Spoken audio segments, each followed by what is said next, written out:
You're listening to the Viral Volley podcast. Now here's your host, Rob, on the mic.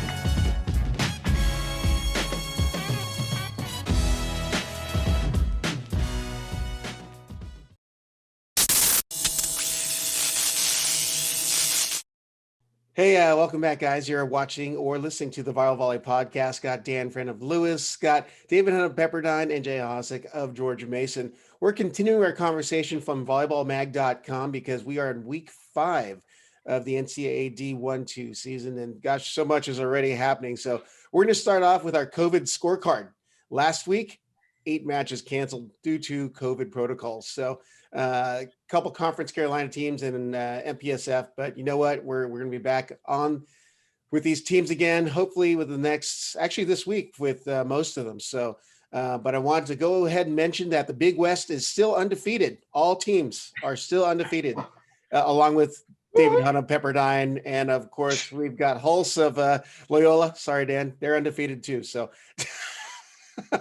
but yes, we do have some news from the Big West. The LA teams are practicing according to their social media feeds. So that's definitely encouraging to see. But also I really get the sense that a schedule will be coming out this week, but I wanted to bounce off of you guys. What could possibly be delaying it even further at this point? I know it's kind of a surprise question on you, but I've been trying to follow this up in the last minute to see if someone's going to drop even yesterday, because I really thought someone was going to drop yesterday. So just your guys' thoughts on what could be happening. And we'll start with Jay on this one. Yeah, no, I haven't been following up with any of the coaches out there. I can tell you right now, it's most likely just logistics and making sure they've dotted all the I's and crossed all the T's. You know, with the challenge of now having women's volleyball playing at the same time, they've got to make sure they go over every schedule. They got to make sure they go over every time. And if there is conflicting days, which happens, I think there's a number of teams that are playing dual matches on the same day, which when we get to the topic about men's and women's possibly being in the same season, I got a thought about this. But when you get to it, you got to make sure that your staff is going to be able to do both matches. And if you have another sporting event on campus, on your campus that's hosting, now all of a sudden your resources get spread apart really thin. So I think what they're doing is just making sure they've covered all the bases and they're not going to get anybody left out in the lurch without anybody to work it. Yep. How about you, Dan? Did the Big West, are they having women's volleyball? No. Nope. Okay, that would be the only. I certainly think Jay's right on all the logistics stuff. You know what I mean? In terms of that's just really probably what they're trying to feed through. Outside of that, I really don't know. I've been so focused on my own bubble. I'm not focused on that sometimes in terms of I'm excited the Big West is playing, and I'm sure their administrators and those coaches will work through it in the next week or so here where they get things kind of off the ground and going. So I don't have anything on inside scoop to add to that. So sorry. Yeah. How about you, David? Yeah, I'm with these guys. I don't have any insider trading information, but I think we were probably the last MPSF school to release our schedule. You know, you gotta look at everything else that's going on your campus, travel times. Are you trying to fit in a third match, right? Because the Big West said you could schedule a third match, but it was optional. So does that work out? Travel arrangements? Is somebody flying out that day? If you're playing back to back, being mindful of the timing, right? You never want to play at 7 p.m. on a Friday and then 2 p.m. the next day. So the facility stuff became a big challenge, and staffing. A lot of these universities don't have full staffs. So not only are having multiple events at the same time, but now they don't even have a full staff to work with. So that's been challenging. Well, I'll tell you because I've been working some basketball games here during this preseason, we'll call it, but the Big West has scheduled back-to-back games, same opponent in the venue, which I thought was interesting. Now, the chatter has been that, at least for men's volleyball, they're doing one home, one away with the day separation of matches, which I think is interesting because you still have COVID protocols. What are you as coaches experiencing on the road with COVID protocols? Because you guys are, for the most part, doing the back-to-backs. We'll start with you, Dan. Well, I think, you're testing stuff before you leave. And then when you get there, they did temperature checks right when they got into Ohio State, which is great. And it's the standard stuff. I'm amazed by that too, that they're going to split. I think what we're doing is the right thing. Like, to go in, we play Ohio State twice. Certainly the challenge for anything is our turnaround time we played 1:00 games, but I certainly respected that because we got home sooner on Saturday. But it was just a different feel for the guys. Hey, you're waking up. We're not really doing a serve pass. We're just eating breakfast and going and playing. But all the protocol stuff has been, at least for that one, was great. St. Francis was good. We were doing temperature checks right before we walked in, and we have our own locker space. We maybe shower on the second night in terms of when we bring our own towels. And so all that stuff's pretty streamlined. The benches are separated. Just all that protocol is all set up in there. And so that going home and away on a split day just puts a ton of stress or strain on administrating. So I'm not sure I understand that in terms of logistics, where I think this model that everybody's using, I think all three of these other conferences are all using, makes it easier in terms of that stuff.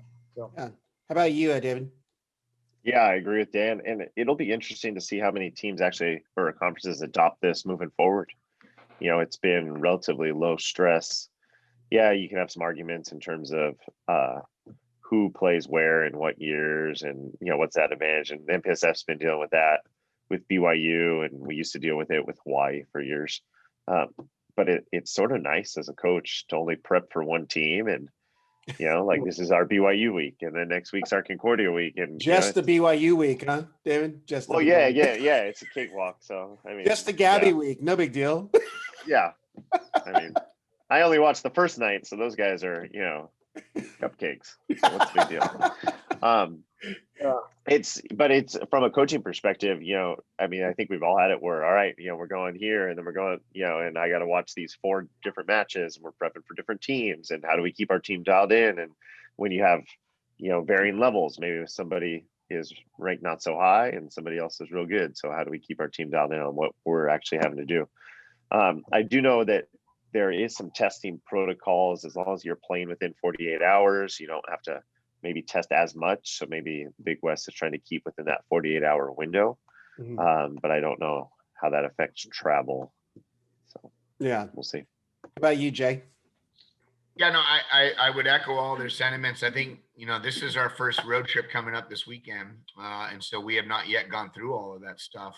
I will say, I think the logistical challenges, you're used to driving up in the bus and, you get there the night before, you go to a local restaurant, you eat dinner in there, and then you go to the hotel and you're, a bunch of guys are in the lobby playing cards or doing whatever. That's not going to happen this year. Now you got to figure out ways to get people to deliver food and things like that, which can be a little bit of an added challenge. Not a ton, but a little. And some schools, they're not offering the showers as an option. And so now your kids are going to be forced to take a French hooker shower, with a wet towel and try to get some wipes and from experience. You've heard, not from experience. I've heard.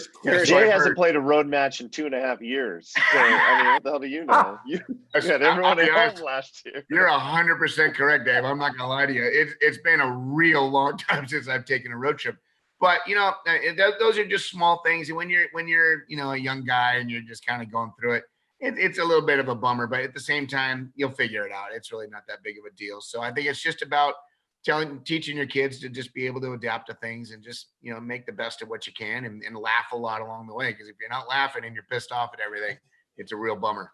Yeah, well, good stuff there. I wanted to ask you, I think David, you dropped that it as far as the cost for COVID protocols, your programs are basically taking a $10,000 per week hit. Is the number I got, but I mean, how do your programs manage, at least financially, what's happening right now? Because for those of us who are not familiar with collegiate athletics administration, it's like that money's got to come from somewhere. So I'm curious if you're able to disclose like where that comes from your budgets as the volleyball teams and coaches, or does the university actually chip in and help you out with it? I mean, what are I keep checking my paycheck every month, right, to make sure they're not taking it from me. And auto every deduction? time I see RAD, I just sort of put my head down and just keep walking, because I don't know where the money's coming from, quite frankly.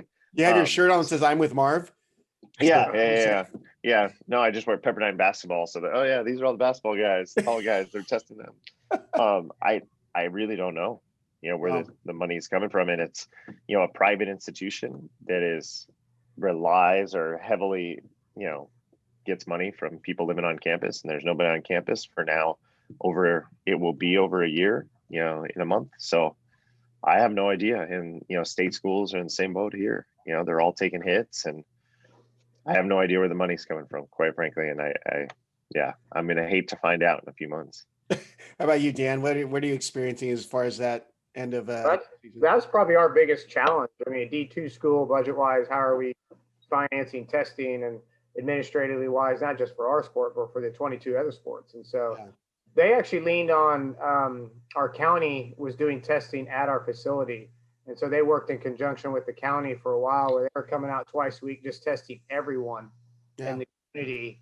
And then they worked out a deal where they were helping test some of our athletes as well. And that was, we're able to kind of share some costs or cut some costs with that. And at the same time, we finally took a while, we got an antigen machine, and then we had to buy the testing kits. But I think a lot of that's being absorbed by athletics in general, not for sport for us, which my guess is not everywhere, but I would guess a lot of places that's what's happening. It's being absorbed by the athletic department in their budgets with administrations and figuring some of that stuff out. And so I think the Power Fives live in a whole different world when it comes to that. You know what I mean? I'm sure they have a separate line for their entire athletic departments that are paying for all the testing, because a lot of them are tested daily, and the ones that are connected to hospitals and all that stuff and everything. So, and now we're on this Illinois Shield saliva testing thing with conjunction of University of Illinois. So it's a totally different thing, and so it's just, I think you got a lot of different angles for a lot of different institutions, depending on their county stuff and their city stuff and their state stuff, that are probably working in conjunction with that. So. Yeah. But Rob, you got to look at the sports. I mean, none of us have been recruiting in a year. So there's significant, well, yeah, man. D2, they're rogue all the time. Yeah. But, us other schools, that follow different protocols, we haven't been recruiting. Mm-hmm. So there's some money saved there. And then, I mean, when they cut our season last year, not just us, I mean, our whole baseball team didn't travel, right? Mm-hmm. So you think about traveling 35 guys to their, 40 or 50 games. So there's some savings there in terms of the athletic department. So when Dan brings up, the athletic department absorbing some of those costs, I think some of the costs from the reduced travel and reduced schedules has maybe been able to offset that a little bit. Yeah, we got our gym floor painted last summer because we didn't spend any money at the end Shut of the up, year. Dan. You're recruiting and your gym floor. Yeah. Oh, yeah. This is great. I got a raise. That's the next thing you're going to make a clip of this? I bought a new serving machine. It's awesome. It spins balls. I got my penthouse office on top of the gym. Pretty much. Were you going to make a clip of this and send it out to your recruits? What's going on over there? Yeah. I'll tell you what, I think one of the benefits of being a team in Southern California, and Dave can definitely attest to this, when your away match is 45 minutes away and you can be home in your bed by 10:30 p.m., that's a pretty nice luxury to have. The closest opponent for us is 3.5 hours away, so it's a little bit of a trek, and it's no slam against either one of them. It just is what it is, right? And so luckily their budget for travel for a number of their teams will not be as impactful, because obviously it's not that ginormous of a cost compared to others. Whereas you look at teams like the MIVA and the EIVA, we've all got to travel a significant distance. The biggest challenge for us this year is we normally go out the night before and get into a hotel and get bed and get into bed and wake up in the morning and not be too pressed for time. And then this year on a few of our matches, we're going out the day of our first match, which may not sound like a big deal, but when you're on a bus for 3.5-4 hours, that's not something that you're going to roll out and get right into a gym with. So little bumps and thoughts along the way, but it's nothing we can't handle, right? It's just this year, at least that's what we hope. So as long as craziness doesn't ensue, then, we could talk about this in folkloric style for the next 20-30 years while we're all in our rocking chairs. Well, let's jump back onto the court for the volleyball action in week 4. And 2 of the 3 coaches has some pretty dramatic weeks. It's a coin toss which one I want to jump on first, but let's go to Jay because he was already talking. 5 sets, University of Charleston on that was Friday night. I was, watching some other matches and my little alert came up. I'm like, whoa, Jay is going the distance here. What is happening out there? You say that like Charleston's a high school varsity team. Oh, no, not at all. But it's just. I'm gonna let Iondola know what you said, and he's gonna give you a call next week. The problem is Jay's team is permanently cursed because he coached them. So they're always gonna have matches like that. just so you know, Rob, Eindel is a former Flyer, so I'm going to let him know as well. This guy, that's it. So. My God, man, Hunt, man, I know we're going after the same kids, but are you going to make a clip of that now and send it out to your kids? Yep. Well, Dan, I saw what Dan was doing. I respect it, so I got to step up my game. No, the reality is Mike Eindel has done a really nice job with that program. Yeah. And he has recruited well. He's coaching them up. He's given them information that probably they weren't getting in years past. And there's some stability, right? He's been there for a few years now. Yeah. So the guys kind of know what to expect. And, last year we went 5 with them. And we were, it was a good year for us last year. So I expected a dogfight. We went up 2-0. And I think my guys didn't take their foot off the gas, but I think Charleston picked up their game tremendously and they pushed us. And luckily we came out in the 5th game and handled business. And the next night we're deuce games again in the first 2. And, we ended up winning in 3, but there's absolutely no slam against Charleston. They're just a program that is on the rise. They're doing the right things. Their athletic director, Dr. Bren, does a really nice job of supporting that program. And he's trying to wrestle with the fact that it's in the middle of West Virginia, but that's about it. Well, actually, I'm going somewhere because I have 2 other matches I'm going to mention, and there's a theme that I'm trying to bring out in our discussion. So it's not a knock on any program. I'm a fan of all the programs because you guys are doing it, and I'm enjoying following the play. But the next one I want to jump to is, Dan, you have a blemished record now, and it's quite the battle, and you had a big night from 2 of your guys, and statistically, you dominated every category, but still ended up losing. That was the Ohio State Lewis match on Friday night. Can you talk a little bit of what was happening that night? Well, I certainly Ohio State's going to be. I mean, they're good. They got some young talent, and Kevin Birch is on his 2nd year, and the guy knows what he's doing, knows how to coach, and so to me, it wasn't surprising. I think the way we lost, like we just lost some points at some inopportune times. We had 20 hitting errors on night 1, 4 hitting errors on night 2. You know what I mean? So it's just the air portion of the game on our side where we could control some things. Certainly some of it was created because Ohio State had 11 aces on us on Friday night. So you go 11 aces and 20 hitting errors and you're losing a combined 7 points in 3 of the games.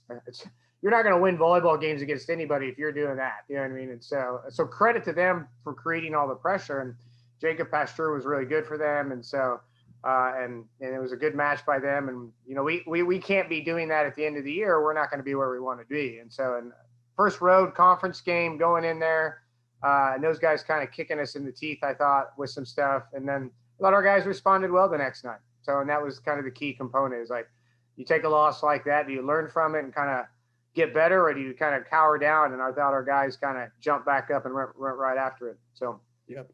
Well, the next match I'm going to mention is a MPSF match. I'll let David jump in on it first, but all of you are definitely welcome to comment on it. But I think the big shock of the nation was the upset of BYU, number 1 BYU by number 8 UCLA. That was a pretty serious, unexpected match result for sure. Dave, what are your thoughts on it? And then when Dave's done, you guys feel free to jump in. Yeah, I think my first thought when they were announcing lineups is you're starting to see the impacts of COVID already. UCLA had 3 guys that were out. So they had a different lineup out there. I believe they were out because of COVID protocols. I think that's what the BYU announcer said. Yep. And then BYU had their starting setter out, right? They had sprained his ankle on Monday. And then, he was in a reserve role if they needed him. And miraculously Saturday they needed him. And that whole BYU team is a bunch of veteran guys, right? Graduate students, 5th year guys, whatever it is. Mm-hmm. And they were playing their first match, which is, I think we're going to see some rust, not just in week 1 or match 1. I think we're going to see it, for a while as these guys get used to the season again and what it's like and the ebbs and flows of training and then playing and then getting shut down. And I think it's going to be some shocking results throughout and hopefully by the end we have some consistent volleyball. But BYU, any doubt of them being real good, I think was removed after night 2. So all right, you guys, Dan or Jay, anything to add on that? I think if you're a volleyball fanatic and you follow men's volleyball regularly, you're going to see A lot of changes this year, and whether that's in the lineups or whether that's in, how people travel or play or the whole 9 yards. The reality is also you're going to see some teams that normally dominate, maybe lose a couple of matches that on a normal year or any other given year, they might not lose. And a lot of it will have to do with COVID. I mean, you saw a perfect example of it. How long has it been since UCLA's won at BYU? It's 2009. 9, I think. Yeah. That's a long time to not have a victory at somebody else's gym, and largely in part due to the fact that Will Stanley was not on the court for them. And so when you're at the end of the year, nobody's going to go undefeated this year. It's just the way that it is. Maybe somebody in the Big West, but it's only because you got 4 matches to play. So it's kind of easy to win 4 in a row. But all joking aside, I don't think anybody's going to go undefeated. I don't think anybody's going to run the table. I think there will be a couple of hiccups. What's the difference between going undefeated and running the table? Well, you could run the table by leading wire to wire. It doesn't mean you're going to go undefeated. I've never heard that before. Yeah. That's good. Yeah. That's I like that. Listen, I'm a UC graduate. I'm a banana slug at heart. Maybe I didn't go. You're always teaching me something. I've said that for a long time now, Jay. But I don't think anybody's gonna be the clear front runner throughout the entire part of the season. I think there's going to be a couple of changes. I think the usual suspects will be in the top 10, top 15. But you might see a couple of surprises sneak in at the end of the year. And I think, again, when it gets to playoff time, if your team is healthy, that's a big step in the right direction. And when it gets to that point, we'll see, all bets are off at that point anyways, but now it could be a whole new reason why. Yep. All right, Dan, anything else to add on that? No, I think it's simple. Set her out, first match of the year, lots of pieces figuring out, and then a team respond well the second night. You know what I mean? And we see a couple of the performances from guys that we're expecting in terms of that. And so, but I credit to UCLA and some pieces moving around and doing some things, and Sproul and his staff about figuring that out with that. And those guys, you really saw some pretty great individual blocking moves and some individual plays in that match against BYU. And it wasn't like UCLA didn't earn it. I mean, they went and earned it and scored some points at the right time and created some opportunities. So that was pretty good by those guys. Yeah.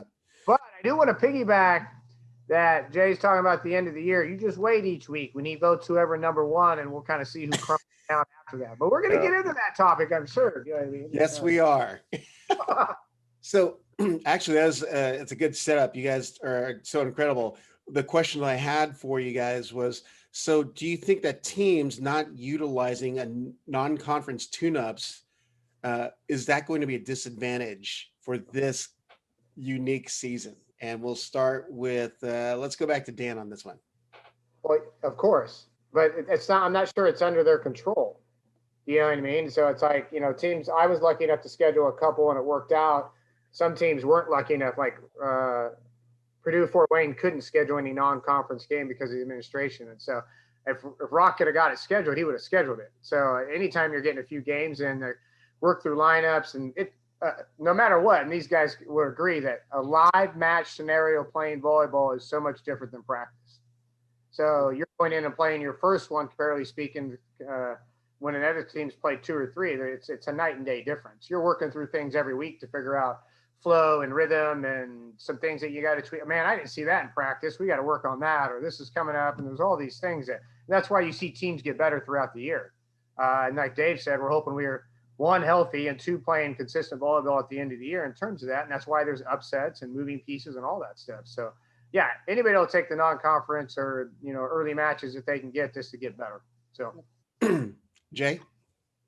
Listen, if you only have 16 matches on your schedule or 24, the team with 24, if all things are equal, is going to have a more successful rate of winning than the team with less games. You just got more experience. You've got more things to draw from. And so I think it is what it is. Dan's absolutely right. There's nothing we could do about it. It's not like we can go out and force our administration to let us do things that they're telling us we can't do. But some teams were lucky to get a few matches in on the belt, us included, and some other teams weren't. And so by the end of the year, hopefully, things kind of even out somewhat. But there's still going to be some teams that'll have a record on, in the teens, and some teams will have, a record in the 20s. And so it just is what it is. Yeah. And then David, anything else? No, those guys hit it on the head. All right. I wanted to jump back into volleyball, although we've already talked about the BYU UCLA match. One of the topics, actually a couple topics came up this week about the way that teams are playing. And that first night loss was an unexpected one. Everyone's like, oh, BYU is very powerful. They're going to dominate because of Gabby, Davide. But because their starting setter, Will Stanley, was out, the setter wasn't as experienced. Now, the debate is the burden of that should have been taken by Gabby because he's this incredible international player. He's pro level, and he should be able to adjust to the setter. Or is it the setter's responsibility for that loss? I'm curious as to your thoughts coming from a lay person, or a fan watching the match, because there's a lot of discussion on certain threads. We'll just call it that. So that it should have been Gabby adjusting. And me being a former setter, I take the full responsibility personally because I'm not in tempo, my mechanics are different, or I just have terrible settings. So I wanted to get your guys' take. We'll start with Dan. I'll go first. And this is just, I look at my own team, and we had Landon Krause as our starting opposite. Landon doesn't travel on our team. You know what I mean? And so he got a stomach bug and he was out the entire week, doesn't go. And then Kyle Bouget hadn't played yet. And so now all of a sudden we're trying to enter a new piece in on Friday against a good Ohio State team.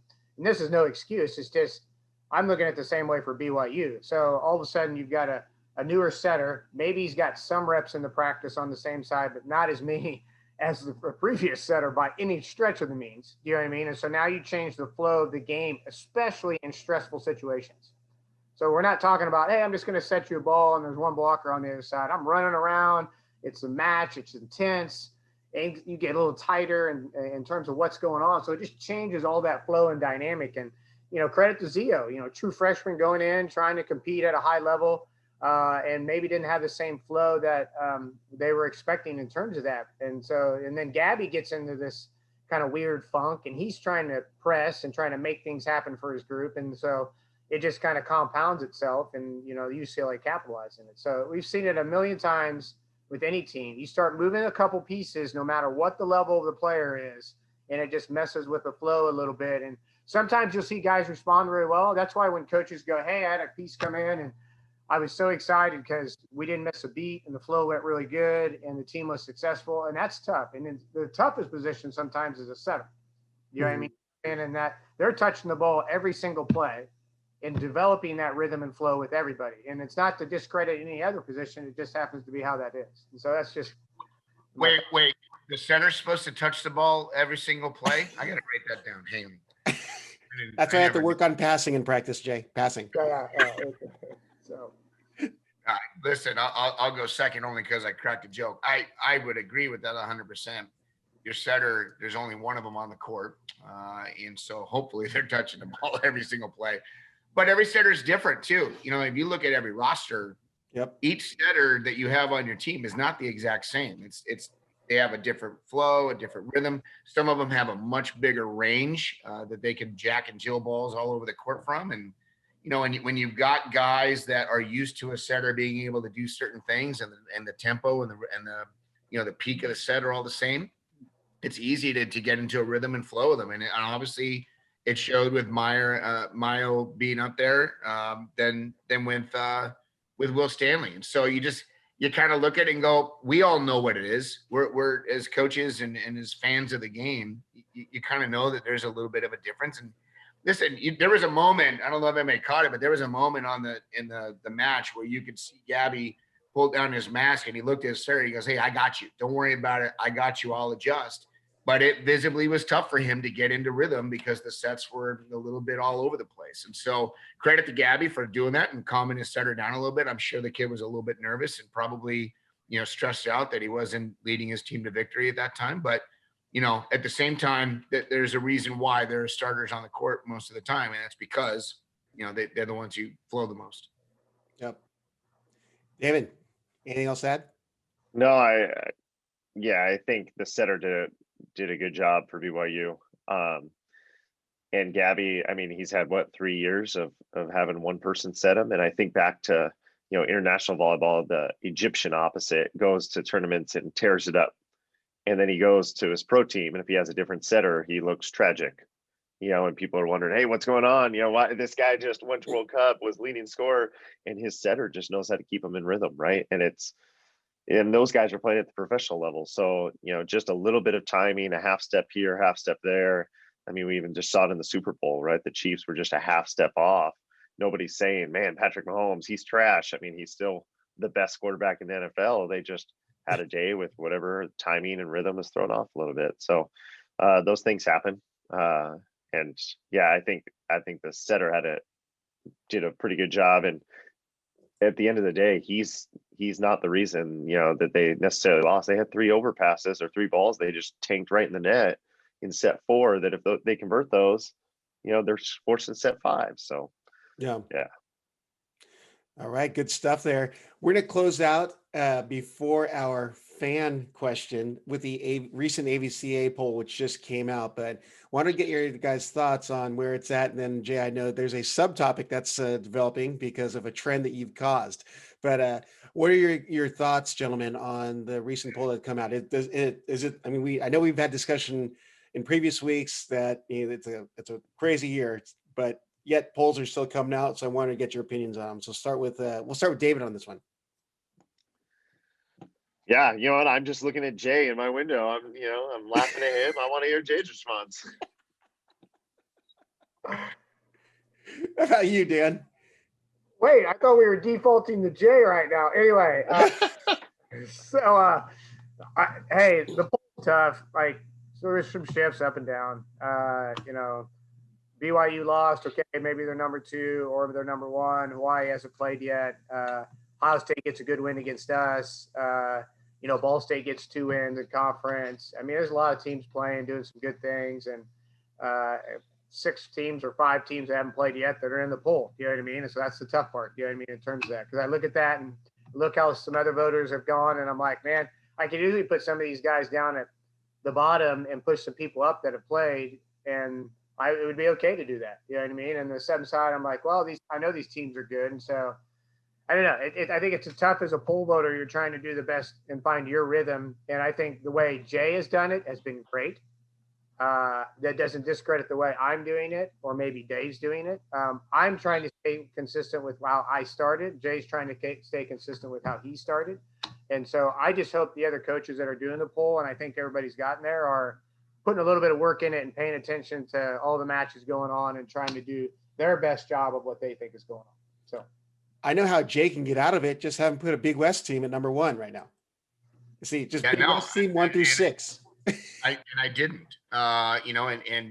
Dave and Dan and I are obviously on the poll committee, and there's a number of other coaches, and we're all friends. And so, I don't think there's necessarily anybody who's doing it right or wrong. It's just hopefully consistent, like Dan said. If you're going to go kind of one direction, hopefully your entire season you go that way, and then you don't just kind of get crazy. And I'm rewarding teams that are playing. Wait. Well, let's go to our fan solicited question so you could respond to that then. Let me frame this, because it's a great question. We'll give him credit. I cannot take any credit for this question at all. Lipton, from the volleyball source of the world, apparently right now. Lipton is his handle. Here we go. Can you please ask the guys about the curse of Jay Hosick? He first voted BYU number 1, and in their first match following that vote, they got upset at home by a team missing 3 starters. He next voted Lewis number 1, and then they got upset by a team that was 1-3 coming in. The curse is clearly real, and I have a sneak feel Jay is also responsible for the aforementioned, he talks about the Sports Illustrated cover curse. Nice.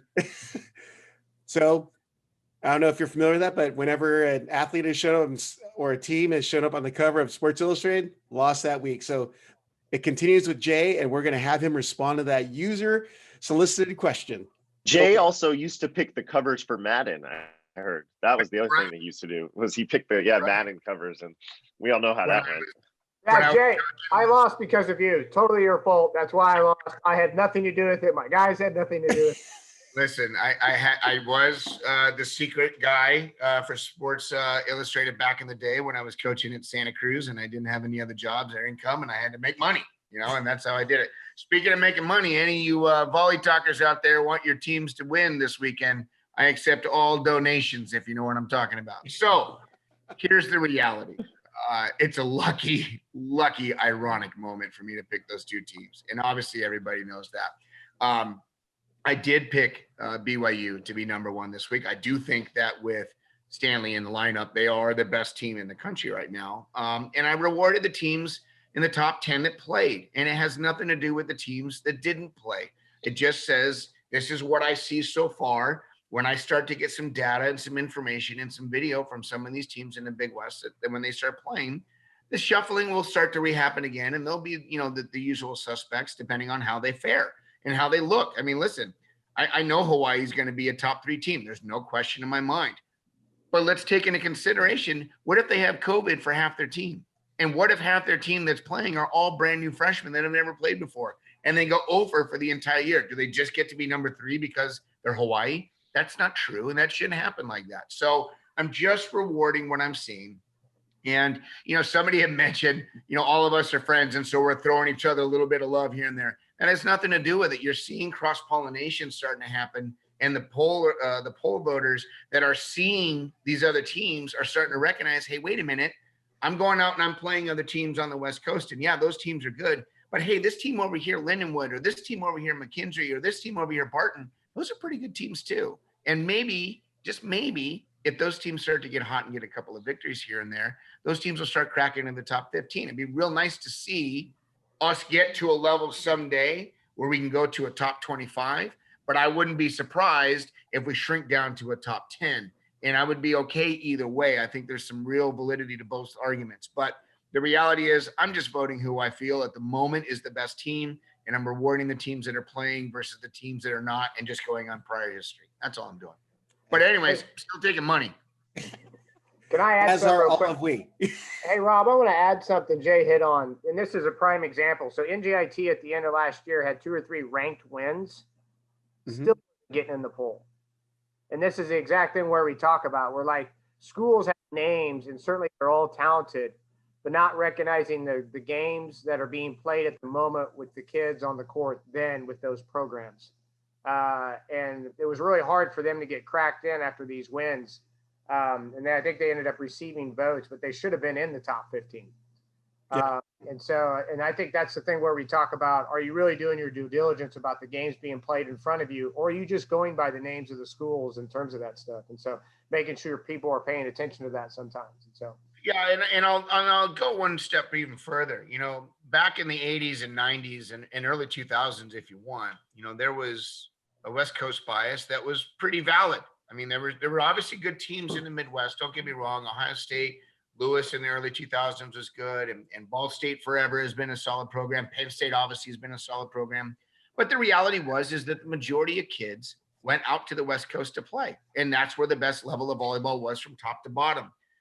Now you start to look at all the changes of all the teams that have been winning championships and teams that are in the finals and the teams that are constantly beating other teams across the board. Those teams aren't located all on the West Coast still. Are there still good teams out there? Of course there is. It's not like they just dropped off the face of the map. But the reality is there's more young boys playing volleyball. There's more good level recruits, and there's more places for them to go. This is what we've been talking about for the last 15, 20 years of growing the game. And you're starting to see the fruits of that labor. And so these kids that used to be in the Midwest and the East Coast that would, they talk to Ohio State, they talk to Penn State and go, yeah, I like your school and I want to go, but my dream is to go out West and I want to play somebody out there. Even if they went to a no-name kind of a low-level D1 program, they could say they went West Coast. Well, now the kids on the West Coast are saying, I can either be the number 8 outside hitter on this team that's won a few championships, or I can go out West or out East or out in the Midwest, play in a high-level caliber team, get a great education just like I would if I stayed home, and I get a chance to crack into the lineup possibly because there's not as many kids that are all causing the bottleneck. And that is a testament to the coaches because they are all really good coaches. And it's a testament to the program supporting their program, the administration supporting their programs. They can go out and recruit internationally. They can go out across the country and see more tournaments. This is what we've been talking about. And it's not perfect and it's not the same all the time, but this is how the trend is going. And so that's really, it's exciting to see. And I love hearing about these smaller programs like NJIT and like Barton going out and beating some big name teams. How cool was it last year that Barton beat USC? How cool is that? Now, USC was having a down year to some degree, but it's still USC. And Barton is still Barton. That is a cool story. Yeah. Well, some great stuff this week. Wanted to see with you guys, is there any topic we've missed this last week that have flown under the radar that you want to bring up? Are we good? All right. I think we're good. All right, gentlemen. Good luck this week, gentlemen. I appreciate you guys always contributing to or being a huge part of the Volley podcast and College Volleyball Weekly. Got some good stuff coming up this week. Good luck to all of you and be safe in your travels. And, big one. I'm going to be watching that one up in Malibu. Or actually, you're traveling, right? You're traveling. We're traveling. First time traveling. So I'll let you guys know next week how that goes and what it's like to get on a plane. Yeah. All right. Good luck, guys. All right, gentlemen, thank you, and appreciate your contributions, and we'll talk next week. Hey, y'all. Thanks for listening to today's episode of the Viral Volley podcast. Be sure to follow Rob at Rob on the Mic on Instagram, Twitter, and Facebook, or at robonthemic.com. Check you next time.